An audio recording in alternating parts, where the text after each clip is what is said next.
ভূত না ভগবান, এই দুইয়ের লড়াইতে কে জিতবে বলুন তো? এই প্রশ্নের উত্তর যে কখনো খুঁজিনি তা নয়, কিন্তু এর উত্তর তো সবাই জানে।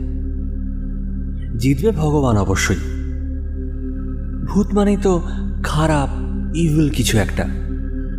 গল্পে শয়তান জিতে গেলে কার ভালো লাগে? কিন্তু বাস্তবে কি সবসময় তা হয়? যাই হোক, আজকের গল্পটা শুনে দেখুন, তারপর আরেকবার জিজ্ঞেস করব, ভূত না ভগবান, কে জিতবে লড়াইতে? সমীরণ বলেছিল বৃষ্টির দিনে হলধরের চায়ের দোকানে আসতে। হলধরের ঝুলিতে নাকি তাক লাগানো কিছু গল্প আছে। আজ শুক্রবার, পুজোর ছুটি কাটিয়ে ফাইনালি খড়গপুর থেকে কলকাতা ফিরছিলাম। তবে আজ বাইক নিইনি, কারণ সকাল থেকে অঝোর ধারায় বৃষ্টি পড়ে চলেছে। রেনকোট পরে হয়তো বাইক নেওয়া যেত, কিন্তু সেটাও খুব একটা সুবিধের হতো না। তার চেয়ে বাসটা বেশি সেফ। এতটা রাস্তা রিস্ক না নেওয়াই বোধহয় ভালো। বাড়ি থেকে বেরোবার সময় আমার স্ত্রী মিমি বারবার বলে দিয়েছে, এই শোনো না, বলছি তুমি কিন্তু ওই ভুলভাল চায়ের দোকানে আজকে যাবে না। দেখো, অন্য সময় তুমি বাইকে করে আসো, যাও, কথা শোনো না, ঠিক আছে, কিন্তু আজকে তো তুমি বাসে করে যাচ্ছ। বলো, প্লিজ প্লিজ যেও না আজকে তুমি ওখানে। একদম সোজা কিন্তু কলকাতায় যাবে। আমি বললাম, হ্যাঁ সে ঠিক আছে, কিন্তু ওই চায়ের দোকানটা ভুলভাল কেন হতে যাবে? উফ, কি জ্বালা। ভুলভাল না, কি বাজে অ্যাক্সিডেন্ট করলে মনে নেই তোমার? তার ওপর ওই রাত্রে কী সব উল্টোপাল্টা ঘটনা ঘটে ওখানে, বাবা, ভাবলেই তো আমার গা শিউরে ওঠে। আরে তুমি ভুল করছো, ওটা তো শশধরদার চায়ের দোকান। ও তো মারা গেছে। আমি তো যাই ওর ভাইয়ের দোকানে, মানে হলধরের দোকানে। সে আমি জানি না, ওই দাদা ভাই সব এক। তুমি কিন্তু যাবে না, ব্যাস আমি বলে দিলাম। উফ, আচ্ছা বাবা ঠিক আছে, তোমাকে একদিন নিয়ে যাবো, দাঁড়াও, তারপর তোমার ভয় কেটে যাবে। পাগল নাকি আমি? আমি যাচ্ছি না ওই ভুতুরে চায়ের দোকানে। না না বাবা, আমি যাব না। আমি আর কথা না বাড়িয়ে বেরিয়ে এসেছিলাম। মিমি একটু ভীতু, তবে এটা ঠিক, হরধর এবং ওর দোকানটা সত্যি অদ্ভুত। এমন কতকগুলো জিনিস নিজের চোখে দেখেছি ওই অঞ্চলে, যেগুলোকে যুক্তি দিয়ে কিভাবে ব্যাখ্যা করা যায় তা জানি না। মৃত মানুষের গান, তারপর ওই চায়ের দোকানের সামনে লরির ধেয়ে আসা ওই রাজা বলে কুকুরটার ডাক, সবটাই কেমন যেন গা ছমছমে। আর সব থেকে বড় ব্যাপার হলো হলধর। ওর মধ্যে একটা ব্যাপার আছে। সাদা দাঁতগুলো বের করে যখন তাকায়, তখন কেন জানি না গাটা ছমছম করে ওঠে। কিন্তু তাও যে কিসের টানে বারবার ফিরে আসি। দেখি টিকিট। কন্ডাক্টরের ডাকে সম্বিত ফিরল আমার। মনে মনে ভাবলাম, যদি হলধরের ওখানে নামি তাহলে কি জায়গার নাম বলবো? মানে ওটা তো জায়গাটা এক্স্যাক্ট জানি না, তবে ওই পাঁচলা থেকে উলুবেড়িয়ার মাঝখানে একটা জায়গা এটুকু জানি। বললাম, হ্যাঁ পাঁচলা একটা, তবে আগেও নেমে যেতে পারি। কন্ডাক্টর কিছু না বলে টিকিট ধরিয়ে চলে গেল। আমি জানলার ধারেই বসেছিলাম, বাইরের দিকে তাকালাম। বৃষ্টিটা বেশ বেড়েছে। আজ হলধরের দোকানে আড্ডাটা ভালোই জমবে। দোকানটা ওভারব্রিজের নিচে হওয়ায় আমাকে একটু আগে নামতে হলো, কারণ বাস নিচ দিয়ে যাবে না। নেমে পড়লাম বৃষ্টির মধ্যে, তারপর ছাতা খুলে হাঁটতে লাগলাম। নামার সময় বুঝতে পারিনি, এখন মনে হচ্ছে বেশ অনেকটাই হাঁটতে হবে। একা একা হাঁটছি বৃষ্টির মধ্যে, হঠাৎই একটা বাইক এসে আমার পাশে দাঁড়ালো। প্রথমটা একটু চমকে গিয়েছিলাম, তারপর দেখলাম সমীরণ কালো রঙের রেনকোট পরে বাইক নিয়ে বেরিয়েছে। আমাকে বলল, উঠে পড়ুন। আমি অবাক হয়ে বললাম, এই বৃষ্টিতে ছাতাটা কি করব? হ্যাঁ, ছাতাটা ধরেই বসুন, আসতেই চালাবো। এই তো এইটুকু। সমীরণ এখানকার একটা স্কুলে পড়ায়। ওকে সবাই এখানে মাস্টারদা বলে ডাকে, আমি শুনেছি। ও জানে আমি হলধরের দোকানেই এসেছি, না হলে আর এই বৃষ্টিতে এই অজপাড়া গায়ের রাস্তায় আমি আর কি করব। উঠলাম ওর বাইকে। সমীরণ আস্তে আস্তে বাইক চালিয়ে এনে আমাকে হলধরের দোকানের সামনে নিয়ে এসে থামল। হলধরের চোখ আমাকে দেখেই যেন উজ্জ্বল হয়ে গেল। বলল, আরে স্যার, কতদিন পরে এলেন। আসুন আসুন আসুন, বসুন। হ্যাঁ, আমি হাসলাম, বাইক থেকে নামলাম। সমীরণ বাইকটা সাইড করে রেনকোট খুলতে খুলতে এসে বলে গেল, হলধর, দুটো চা। হলধর ঘাড় নাড়ল। আমরা দুজন বসলাম সেই বটতলায়। ওপর দিকে একবার তাকালাম। কি অদ্ভুতভাবে বৃষ্টির জল এক ফোঁটাও আর গায়ে পড়ছে না। মানে দেখতে পাচ্ছি সামনে ভয়ঙ্কর বৃষ্টি হচ্ছে, কিন্তু আমার গায়ে জল একটুও পড়ছে না। সমীরণ পাশে বসতে বসতে জিজ্ঞেস করল, কি দেখছেন? আমি বললাম, এই যে জল একটুও গায়ে পড়ছে না, অথচ সামনে দেখতে পাচ্ছি কি ভয়ঙ্কর বৃষ্টি হচ্ছে। অদ্ভুত। আসলে এই গাছটা, প্লিজ এই গাছটা যদি ভুতুড়ে গাছ বলেন না, আমি কিন্তু উঠে পালিয়ে যাব জাস্ট। সমীরণ হেসে ফেলল আমার কথা শুনে। বলল, আরে না না, ধ্যাৎ, সব জিনিসে আমি ভূত টানবো কেন? আমি বলছিলাম এই গাছটা অনেক পুরনো, আর উপর দিকে যে কত পাতা ডালপালা আছে তার ঠিক নেই। কাজেই আপনি নিশ্চিন্তে বসুন, মুষলধারে বৃষ্টি হলেও আপনার মাথায় জল পড়বে না। আমি কিছু না বলে ঘাড় নাড়লাম। সমীরণ বলল, তা আপনি আজ এই বৃষ্টির দিনে কি ব্যাপার? আমি বললাম, আরে আপনি তো সেদিন বললেন বৃষ্টির দিনে আসতে। হলধর নাকি দারুণ সব গল্প বলে আসর জমিয়ে দেয়। বাহ, তার জন্য এই ঝড় বাদলার দিনে আপনি এত কষ্ট করে এলেন? এই হলধর, শুনলি তোর স্যারের কথা? আচ্ছা, আজ কিন্তু একটা ভালো গল্প বলতে হবে। হ্যাঁ, হলধর চা নিয়ে আস্তে আস্তে বলল, নিশ্চয়ই বলবো স্যার, নিশ্চয়ই বলবো। ফটিক মাস্টারের গপ্পটা বলবো, এই নাকি পরাণ খুঁড়ো রিস্কার গপ্প? হ্যাঁ, পরাণ খুঁড়োরটাই বল, আজকের ওয়েদারের সাথে ভালো যাবে। চায়ে চুমুক দিলাম আমরা দুজন। হলধর দোকানের ছেলেটিকে বলল, আরু দেখ একটু দোকানটা। হ্যাঁ, আমি বটতলাতে বসছি আমি। হলধর এসে বসলো আমাদের পাশে। তারপর বলতে শুরু করলো, সে প্রায় ধরুন ওই বছর 40 আগেকার কথা। আমাদের গ্রামে তখনও সব বাড়িতে লাইন আসেনি। আমি মাঝপথে থামিয়ে প্রশ্ন করলাম, লাইন মানে? কিসের লাইন? ওই যে কারেন্ট, মানে হলো গিয়ে ইলেকট্রিক। হ্যাঁ, ও আচ্ছা আচ্ছা, বুঝেছি। বলো। তো যাই হোক, তখন গ্রামের একদিক থেকে আরেক দিকে যাওয়ার উপায় বলতে ছিল শুধু রিক্সা। সমীরণ এবার বলল, হলধর, ওটা রিক্সা, রিস্কা না। কতবার বলেছি। হ্যাঁ, ওই রিক্সা ছিল আমাদের গ্রামের এক জায়গা থেকে আরেক জায়গায় যাওয়ার উপায়। যদিও গ্রামের বেশিরভাগ লোক ওই পায়ে হেঁটেই এদিক সেদিক যেত, কিন্তু তাও ওই একটু যারা বাবু গোছের ছিলেন না, তারা রিক্সাতে বাজার দোকানপাট এসব করতেন আর কি। আর তাছাড়া একটু বেশি বৃষ্টি হলেই জল জমে যেত অনেক জায়গায়। গ্রামের রাস্তা তখনও অত ভালো হয়নি। তখন ওই কাঁচা রাস্তায় বাবুরা যেতই না, রিক্সা ডাকতো। যাই হোক, আমাদের গ্রামের একজন রিক্সা চালাতো, তার নাম ছিল পরাণ। সে থাকতো সাহেবগঞ্জে, কিন্তু আমাদের গ্রাম মানে মুরারি পুকুরেও সে রিক্সা চালাতো। হ্যাঁ, এতক্ষণ পর্যন্ত বলে হলধর একটু থামল। বোধহয় গুছিয়ে নিচ্ছে কিভাবে বলবে। আমরা কেউ কিছু বলছি না। হলধর আবার শুরু করলো, যাই হোক, এবার গ্রামের দুটো ঘরের কথা বলা দরকার, মুকুজ্জি বাড়ি আর বোস বাড়ি। মুরারি পুকুরের সব থেকে বড় লোক ওরা। আপনাকে ওই মা ঠাকুরনদের কথা বলেছিলাম আগের দিন।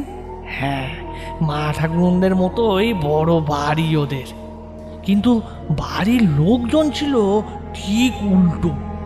এত টাকার অহংকার, অথচ দরকারে কোনোদিন মানুষের পাশে এসে দাঁড়ায়নি। দুটো পরিবারই ওই একই রকম ছিল, আর দুজনদের মধ্যে ঝামেলা ছিল বিশাল। হ্যাঁ, সে মানে আপনাকে কি বলবো, কি নিয়েছে ঝামেলা সেটা আমি একবার শুনেছিলাম। অনেক বছর আগে ঘোষবাড়ির একটা ছেলের সাথে মুখার্জিদের একটা মেয়ের প্রেম হয়, কিন্তু মুখার্জিরা ওই ব্রাহ্মণ আর বোসেরা তো ব্রাহ্মণ নয়।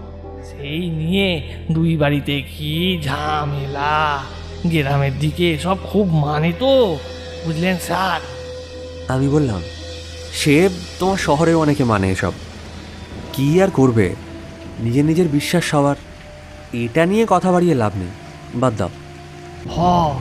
স্যার তো খুব একটা ভুল বলেননি, যে যার নিজের নিজের বিশ্বাস। হ্যাঁ, আমরা আর কি বলবো।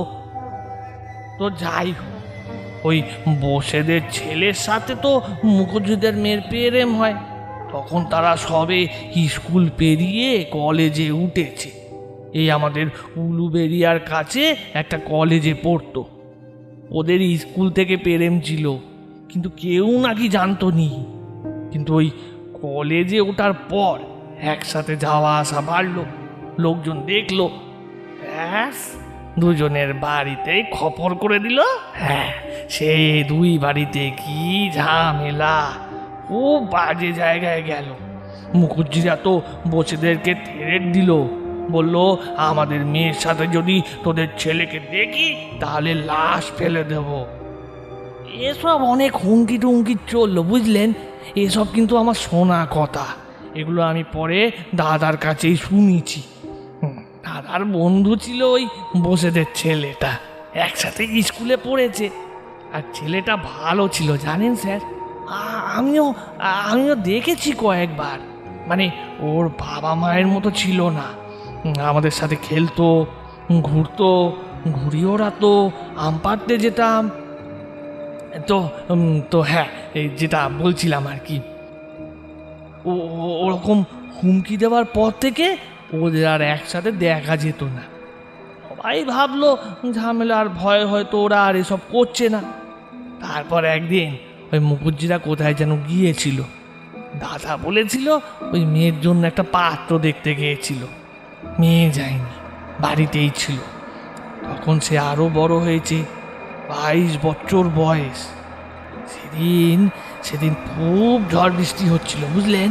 তার মধ্যেই পরাণ খুঁড়ো রিক্সা করে মুখুজ্জিদের নিয়ে গেছিল, আবার নিয়েও এসেছিল। পরাণ খুঁড়োর বয়স তখন অল্প, এই বছর 30 হবে। এবার এই বাড়িতে ঢোকার পরেই পরাণ খুঁড়ো শুনে মুখুজ্জিদের বউ চিৎকার করে উঠেছে।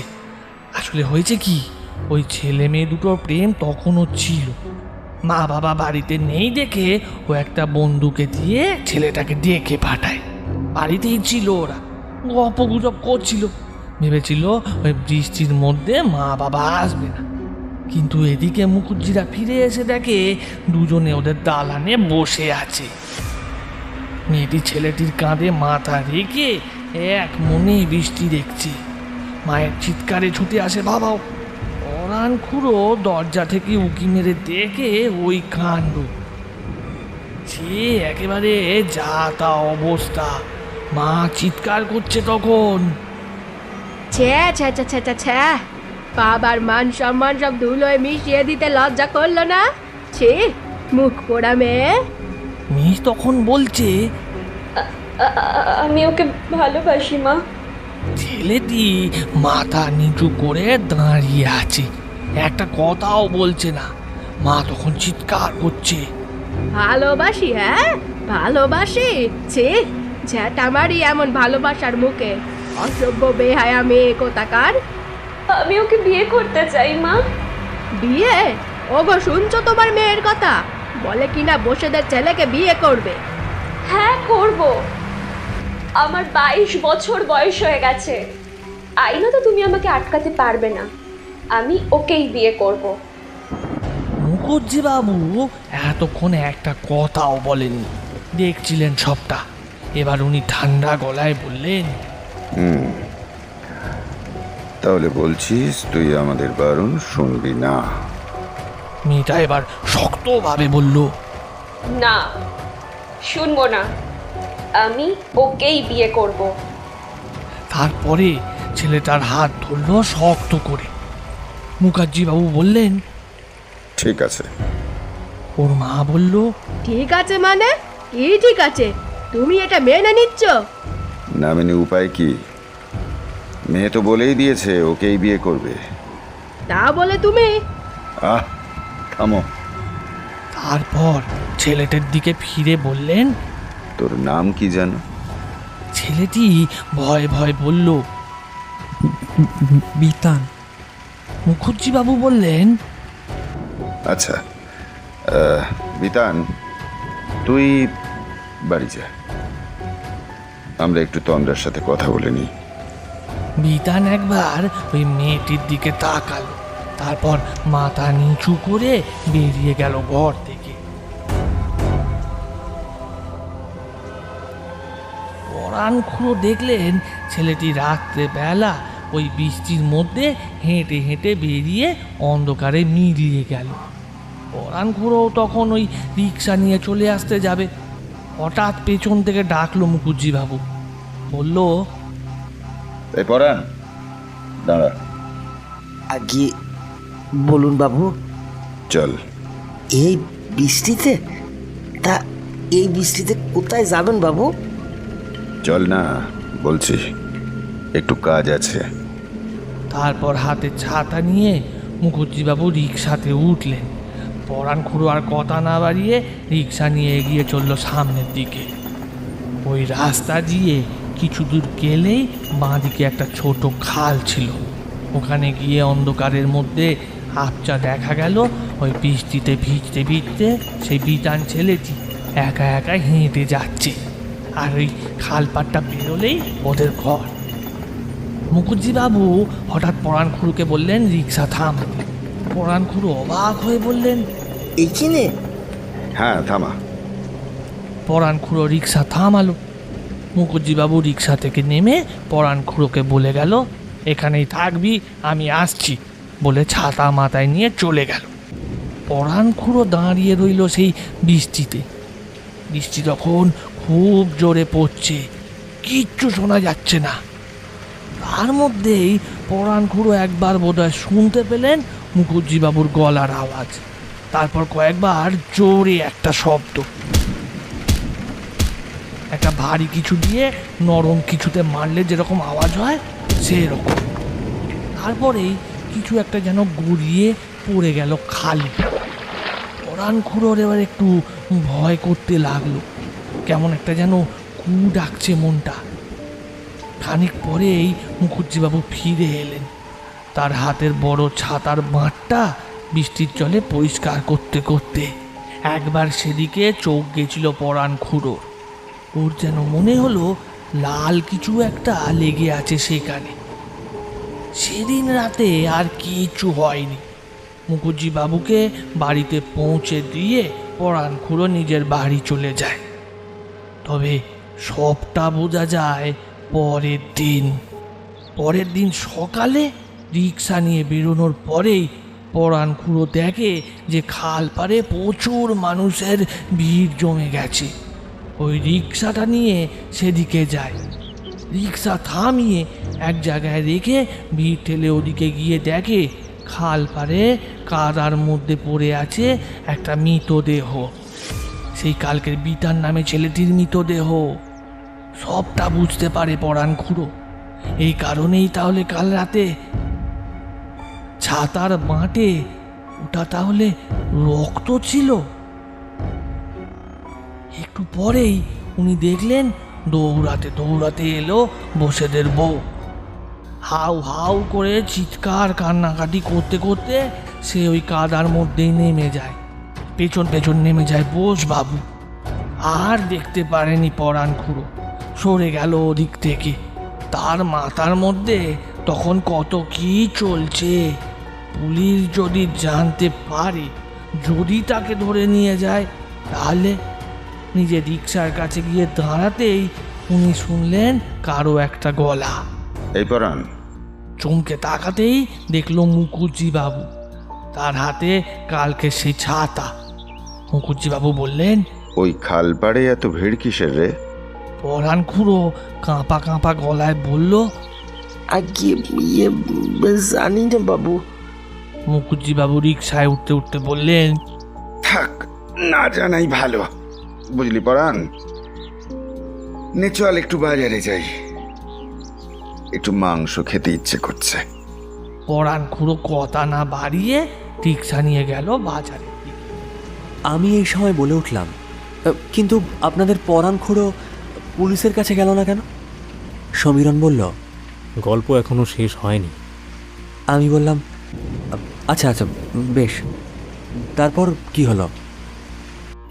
পরাণ খুঁড়ো সেদিন যখন বাজারে নিয়ে যাচ্ছে মুখুজ্জি বাবুকে, তখন মুখুজ্জি বাবু ওকে জিজ্ঞেস করেন, তা পরাণ, তোর এক ভাইঝি আছে না, আমার মেয়ের সাথে কলেজে পড়ে? পরাণ খুঁড়ো একটু অবাক হলো। হঠাৎ ভাইজির খোঁজ কেন করছে মুখুজ্জি বাবু? বলল, আগে হ্যাঁ বাবু, কি যেন নাম ওর? মিতালি বাবু। আচ্ছা বেশ, ওর তো আবার বাবা নেই শুনেছি। পরাণ খুঁড়োর দাদা কয়েক বছর আগে ক্যান্সারে মারা যায়, এটা আমরা জানতাম। পরাণ খুঁড়ো বলল, হ্যাঁ ঠিক আছে, একটু সাবধানে থাকতে বলিস, দিনকাল তো খুব একটা ভালো নয়। কি সব যে হচ্ছে আমাদের এখানে, ওই দেখ না, খালপাড়ে কে একটা ছেলেকে মেরে ফেলে গেছে। আচ্ছা বল পরাণ, এগুলো কি মানা যায়? হ্যাঁ, পরাণ খুঁড়ো এবার পরিষ্কার বুঝতে পারলো ওকে ভয় দেখানো হলো। ও কিছু উত্তর দিল না। মুখুজ্জি বাবু বাজারের কাছে গিয়ে বললেন, এখানে দাঁড়া। পরাণ খুঁড়ো দাঁড়ালো। মুখুজ্জি বাবু রিক্সা থেকে নেমে বললেন, তুই একটু দাঁড়া, আমি কটা জিনিস কিনে নিয়ে আসি। মুখুজ্জি বাবু চলেই যাচ্ছিলেন। হঠাৎ পরাণ খুঁড়ো দেখলো মুখুজ্জি বাবু নিজের ছাতাটা ফেলে গেছেন রিক্সাতে। পরাণ খুঁড়ো ছাতাটা নিয়ে ডাকলো, বাবু আপনার ছাতা। হ্যাঁ, থাক, রোদ নেই খুব একটা, এসে নিচ্ছি, তুই দাঁড়া। পরাণ খুঁড়ো ছাতা রেখে দিল। তারপর প্রায় 1 ঘন্টা হয়ে গেছে, কেউ আসছে না। আরও 1 ঘন্টা দেখার পর পরাণ খুঁড়ো রিক্সা রেখে বাজারের মধ্যে ঢুকলো। তারপর একে তাকে জিজ্ঞাসা করে জানতে পারলো বাবু নাকি অন্য রিক্সা নিয়ে চলে গেছে।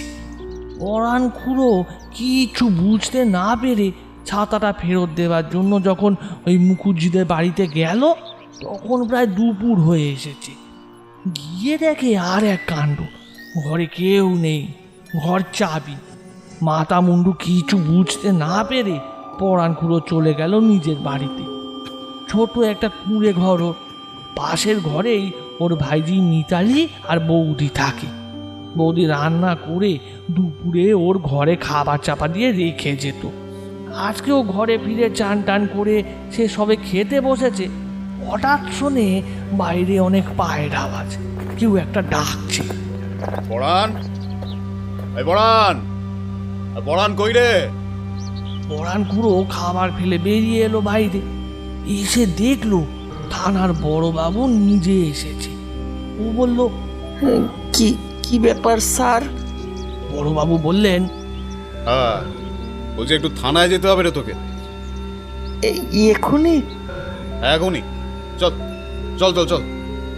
হঠাৎ বড়বাবুর সঙ্গে থাকা একটি পুলিশ কি একটা দেখতে পেয়ে এগিয়ে গেল পরাণ খুঁড়ো রিক্সার দিকে। তারপর বলল, স্যার এটা দেখুন। যেটার দিকে ইঙ্গিত করলো পুলিশটা, সেটা সেই ছাতাটা। বড়বাবু এগিয়ে গেলেন সেদিকে। পুলিশটা খুব সামনে থেকে ভালো করে দেখলো ছাতাটা। তারপর বড়বাবুর কানে কানে কিছু একটা বললেন। বড়বাবু কিছু একটা ভাবলেন, তারপর একটা কনস্টেবলকে বললেন, এক কাজ করো, এটাকে আস্তে আস্তে রুমাল দিয়ে ধরে নিয়ে থানায় চলো। এই পরাণ, চল চল চল, থানায় গিয়ে বাকি কথা হবে। চলো চলো। এরপর কি হলো বুঝতেই পারছেন আশা করি। পরাণ খুঁড়োকে অ্যারেস্ট করা হলো ওই বিতানকে খুন করার অপরাধে।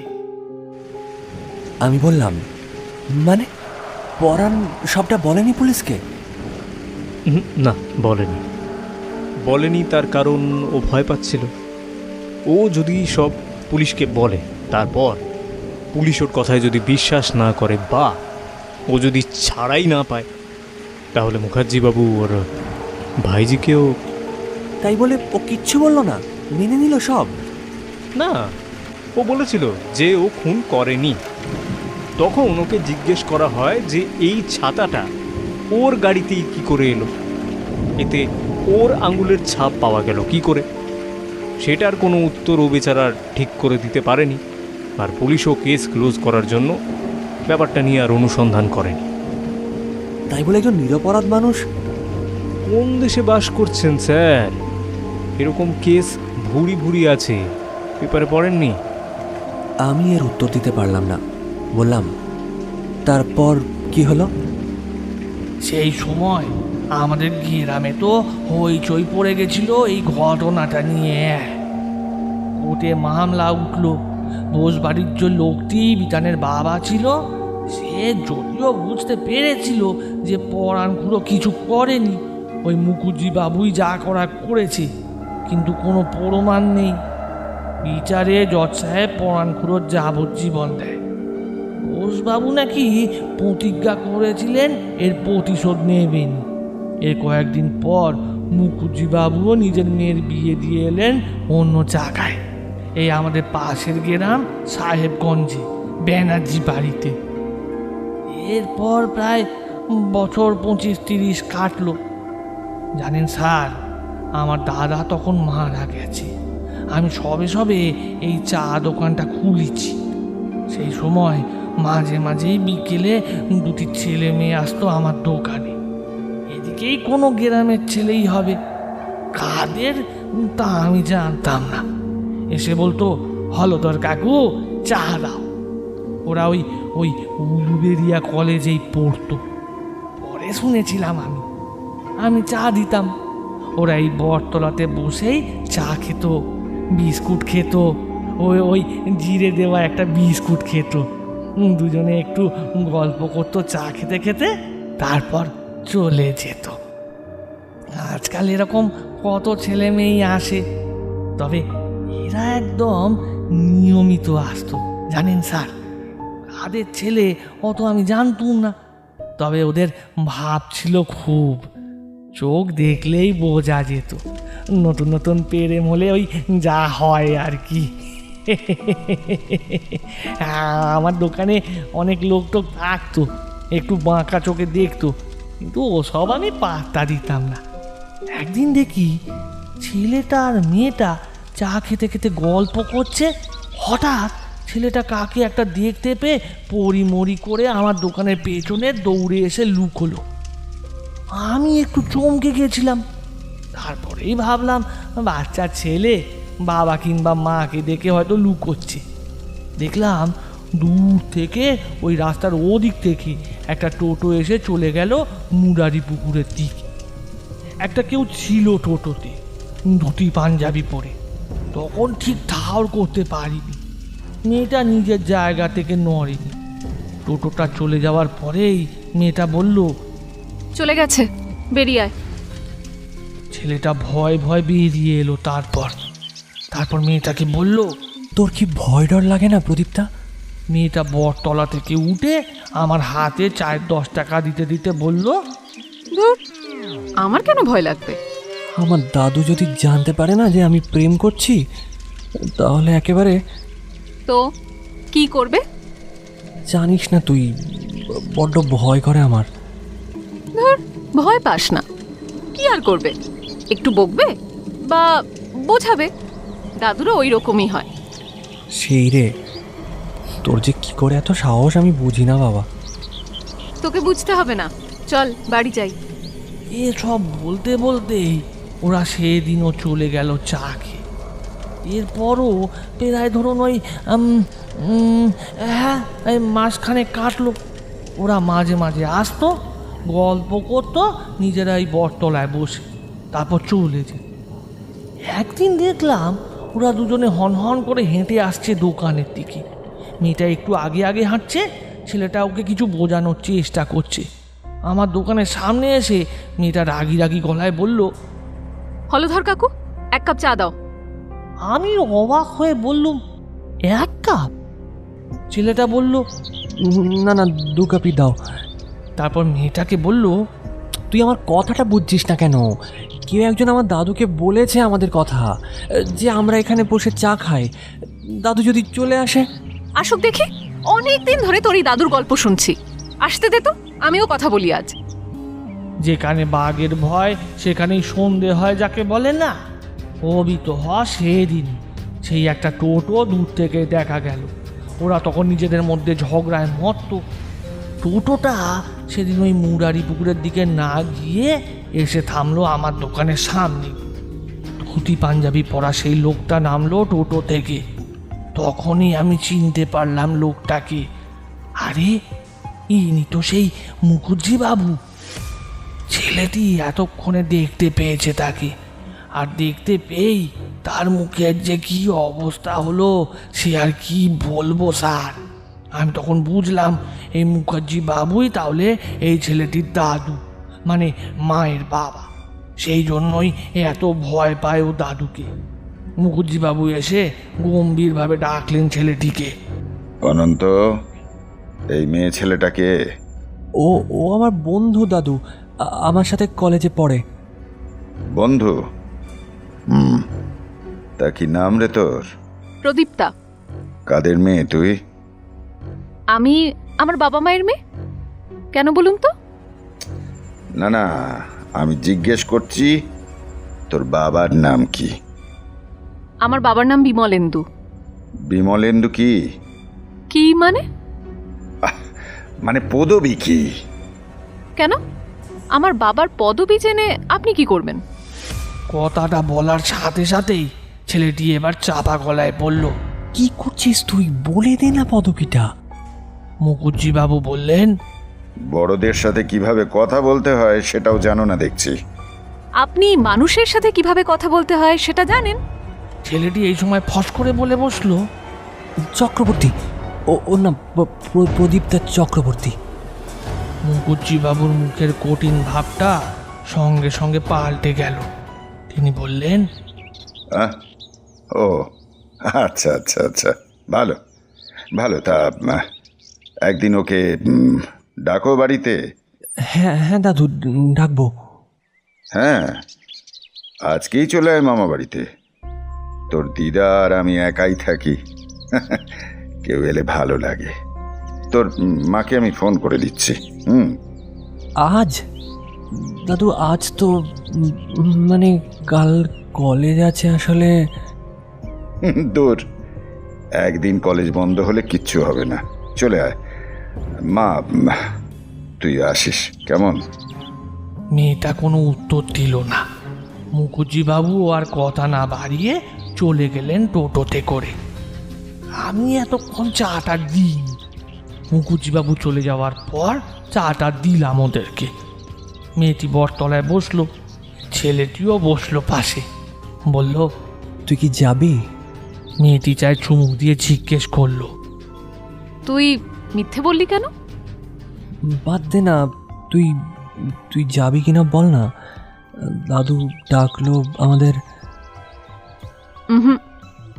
আগে বল তুই মিথ্যে কেন বললি? আমার পদবি তো চক্রবর্তী নয়, ঘোষ। আমার দাদু আসলে মানে অব্রাহ্মণ কারোর সাথে আমি প্রেম করছি জানলে। মানে জানলে? জানলে কি করবে? বকবে? মারবে? কি হবেটা কি জানলে? ব্রাহ্মণ অব্রাহ্মণ এই জাতপাত করেই না দেশটা উচ্ছন্নে গেল। ছাড় না, আমার দাদু এরকমই। আমার মা বাবা একদম এরকম না, বিশ্বাস কর। এই সব মানে না, শুধু দাদুকে আমরা সবাই খুব ভয় পাই। কেন? কেন এত ভয় তোদের? জানি না, মা সেটা বলে না, শুধু বলে দাদু যেন কোনোভাবে। যাই হোক, তুই কি যাবি আজকে? দাদু যখন বলেছে মাও আসবে আজকে রাত্রে। যাব। তারপর টাকা মিটিয়ে ওরা চলে গেল।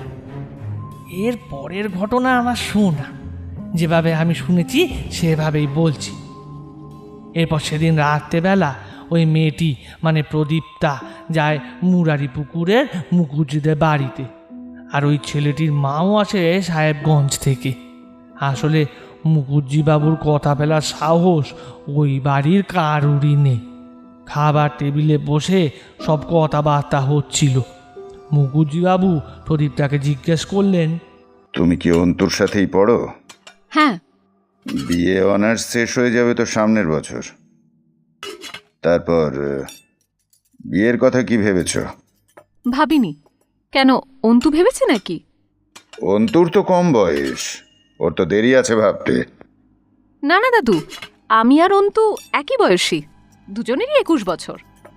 অনন্ত মানে অন্তুর মা তখন ব্যাপারটা সামাল দেওয়ার জন্য কিছু একটা বলতে যাচ্ছিলেন। তখনই মুকুজ্জিবাবুর একটা ফোন এলো। উনি ফোনটা ধরার জন্য উঠে পড়লেন খেতে খেতে। মুকুজ্জি বৌদিও কি একটা কাজে তখন একবার রান্নাঘরে গিয়েছিলেন। অন্তুর মা তখন মেয়েটিকে বলল, আমি জানি তুমি আমায় চেনো না, কিন্তু আমার কথাটা মন দিয়ে শোনো। আমার বাবার সাথে বেশি বাগবিতণ্ডায় জড়িও না, এটা আমার অনুরোধ। উনি কথা শেষ করার আগেই ফিরে এলেন মুকুজ্জি বাবু, মুখ গম্ভীর, এসে বসলেন নিজের আসনে। তারপর রাগী গলায় বললেন, শুনলাম তোমার পদবী নাকি ঘোষ, তাহলে চক্রবর্তী বললে কেন বিকেলে? আমার যতদূর মনে পড়ছে, আমার পদবি আমি আপনাকে বলিনি, আপনার নাতি বলেছে। আর ও কেন আমার পদবি আলাদা বলেছে সেটা আপনি একটু ওর থেকেই জেনে নেবেন। আমি জানি না। মুকুজ্জি বাবু স্থির চোখে তাকিয়ে রইলেন মেয়েটির দিকে। তারপর অন্তুকে বললেন, কিরে, কেন বললি তুই অন্য পদবী? কি ভেবেছিলি তুই? আমি জানতে পারবো না? মুকুজ্জি বাবুর বউ এবার বললেন, ঠিক আছে, আগে খেয়ে নি কোরা, তারপর কথা হবে না হয়। মুকুজ্জি বাবু মাছ খাই গলায় বললেন, খাওয়া পরে হবে, উত্তর দিক আগে। আচ্ছা, আপনি কেমন মানুষ বলুন দেখি? সবাইকে সব পদবি উপাধি এইসব দিয়ে বিচার করেন কেন আজকের দিনে? মানুষ হিসেবে বিচার করুন না, তাহলেই দেখবেন কত সমস্যার সমাধান হয়ে গেছে। মুকুজ্জি বাবু এবার একটু জোরে জোরে নিঃশ্বাস নিলেন। তারপর বললেন, প্রদীপ্তা, তুমি বাড়ি যাও, আমরা একটু অন্তুর সাথে কথা বলে নি। এই কথাটা শুনে চমকে উঠে অন্তুর মা তন্দ্রা বলে উঠল, চল, আমি তোকে একটু এগিয়ে দিই। অনেক রাত হয়েছে, বিদ্যুৎও চমকাচ্ছে, বৃষ্টি আসতে পারে। মুকুজ্জি বাবু এবার জোর গলায় বললেন, তোর যাওয়ার কোনো দরকার নেই, ও একাই যাবে। কিরে, পারবি তো? প্রদীপটা উঠে পড়ল আসন থেকে, বলল, হ্যাঁ, পারবো। তারপর হাত ধুয়ে একবার অনন্তর দিকে তাকিয়ে বেরিয়ে পড়ল বাড়ি থেকে।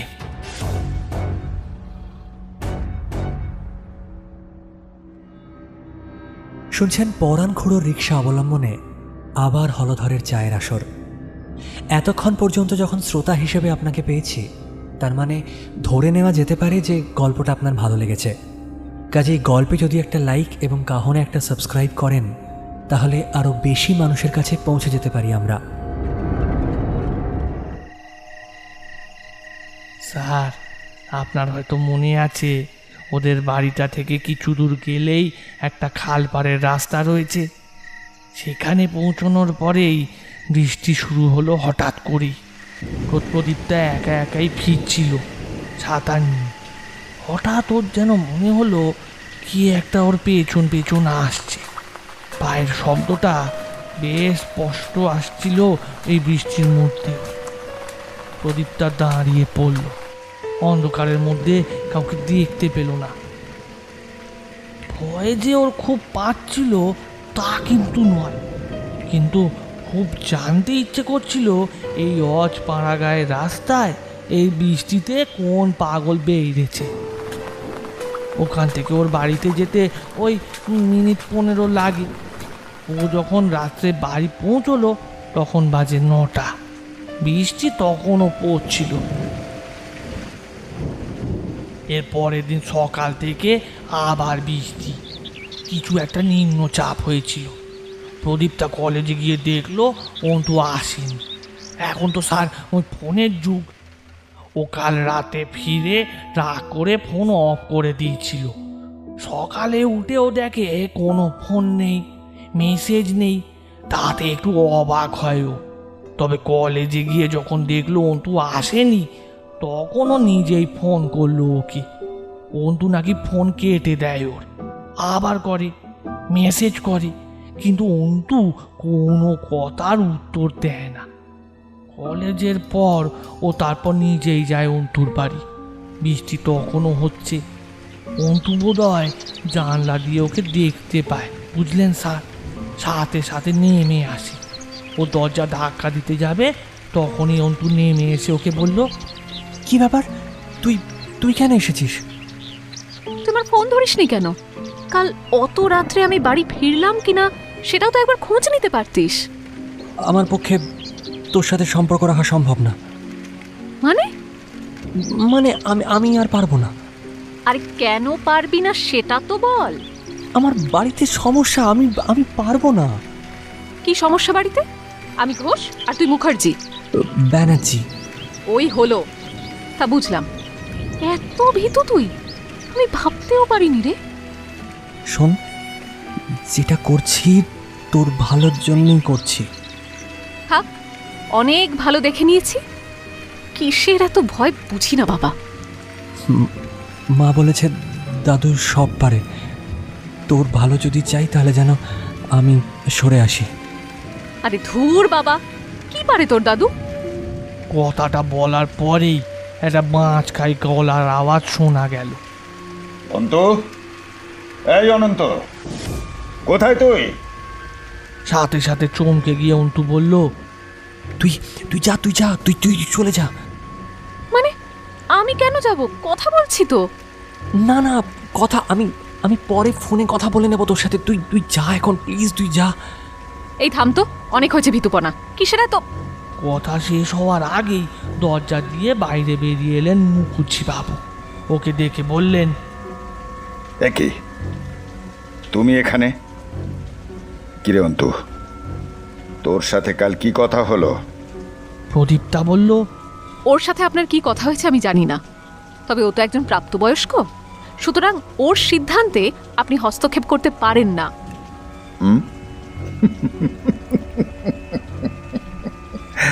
তাই নাকি? হ্যাঁ, আমরা দুজন দুজনকে ভালোবাসি।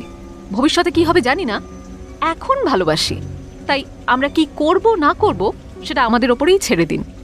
মুখুজ্জি বাবু কিছুক্ষণ তাকিয়ে থাকলেন প্রদীপটার দিকে, তারপর অন্তুকে বললেন, অন্তু, তুই কি ঘরে ঢুকবি নাকি দরজা বন্ধ করব আমি?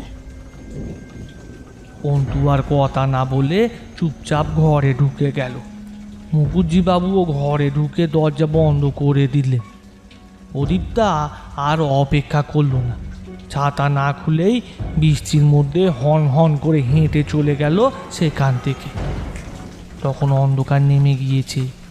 একটু পরেই ওই খালের জায়গাটা আসতেই আবার প্রদীপটা শুনতে পেল কালকে সেই পায়ের আওয়াজ। বৃষ্টির মধ্যে আরও কেউ যেন হাঁটছে ওর ঠিক পিছনে। ও চমকে তাকালো পেছন ফিরে, কেউ নেই। কি হচ্ছে এটা? তারপরেই প্রদীপটার যেন মনে হলো অন্ধকার ভেদ করে কেউ একটা আসছে। ভালো করে দেখতে পাচ্ছে না ও, চেনা কেউই তো মনে হচ্ছে। এবার ও ছাতাটা খুললো, চোখটা মুছলো, দেখলো সামনে দাঁড়িয়ে আছে অনন্ত। বৃষ্টিতে ভিজতে ভিজতে দৌড়ে এসেছে ও। প্রদীপটা রাগী গলায় বলল, কি চাই তোর? অনন্ত এগিয়ে এসে ও ছাতাটা ধরল। ওরা দুজনেই এখন ছাতার তলায়। অনন্ত বলল, আমি আর ভয় পাবো না। তাই নাকি? এই তো 10 মিনিট আগেই ভয় মরে যাচ্ছিলি। জানি আমি, কিন্তু আর ভয় পাবো না। বিশ্বাস কর, অনেক হয়েছে। পাক্কা? একদম একদম পাক্কা। আমি বাড়িতে জানিয়ে বেরিয়ে চলে এসেছি। কথাটা বলার পরেই আবার সেই ভারী গলার আওয়াজ, অন্তু, অন্তু আর প্রদীপটা সেদিকে তাকাতেই দেখলো সামনে দাঁড়িয়ে মুকুজ্জি বাবু, হাতে একটা বড় বন্দুক। প্রদীপটা বলল, এ কি পাগল হয়ে গেলেন নাকি আপনি? এদিকে মুকুজ্জি বাবু কিছু একটা বলতে গিয়ে হঠাৎ ভূত দেখার মতো চমকে উঠলেন। তারপর কাঁপা কাঁপা গলায় বললেন, এ কি তুই তুই এখানে? অন্তু বলল, মানে আমি তো বেরিয়ে এলাম, তোমাদেরকে বলেই তো বেরিয়ে এলাম একটু আগে।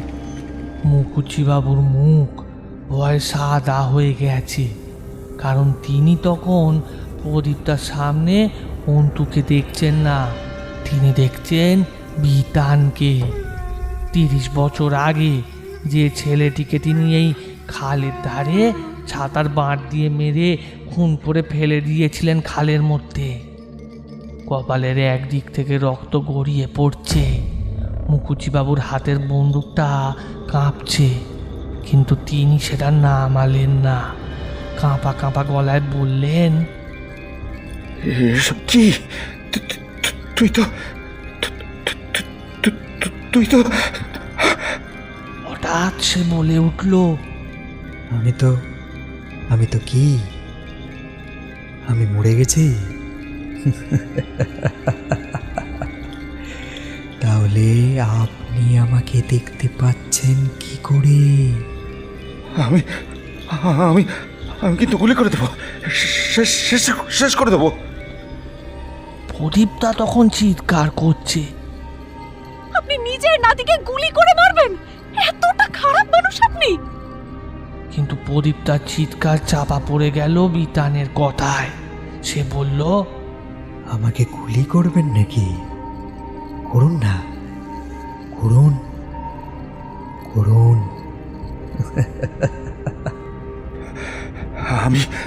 আমি কিন্তু শেষ করে দেবো, আমি বলছি আমি গুলি করে দেবো, কিন্তু আমি গুলি করে দেবো কিন্তু। চালান গুলি। কি হলো? চালান চালান চালান। কথাটা বলার সাথে সাথেই গুলির আওয়াজ, আর সাথে সাথে মাটিতে লুটিয়ে পড়লো অন্তু। প্রদীপটার চিৎকার শোনা গেল আকাশ বাতাস কাঁপিয়ে। ততক্ষণে মুকুজ্জিবাবুর সম্বিত ফিরেছে।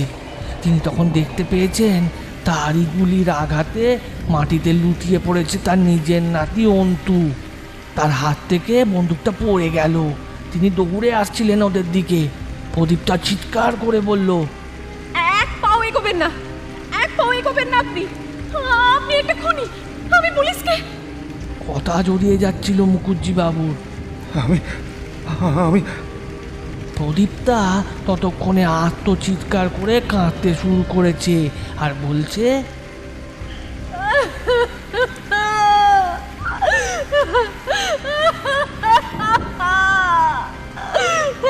দাদু দাদু দাদু তুমি কোথায়? অন্তুকে হাসপাতালে নিয়ে যেতে হবে দাদু। এই বৃষ্টির মধ্যে ওকে বাঁচানোর আর কেউ নেই দাদু। তুমি একটিবার এসো দাদু। আমি জানি স্যার, আপনি বিশ্বাস করবেন না, কিন্তু কয়েক মুহূর্ত পরেই দূর থেকে দেখা গেল একটা রিক্সা আস্তে আস্তে এগিয়ে আসছে ওদের দিকে। প্রদীপটা কাঁদতে কাঁদতে সেদিকে তাকিয়ে শুধু একবার বলে উঠল, দাদু।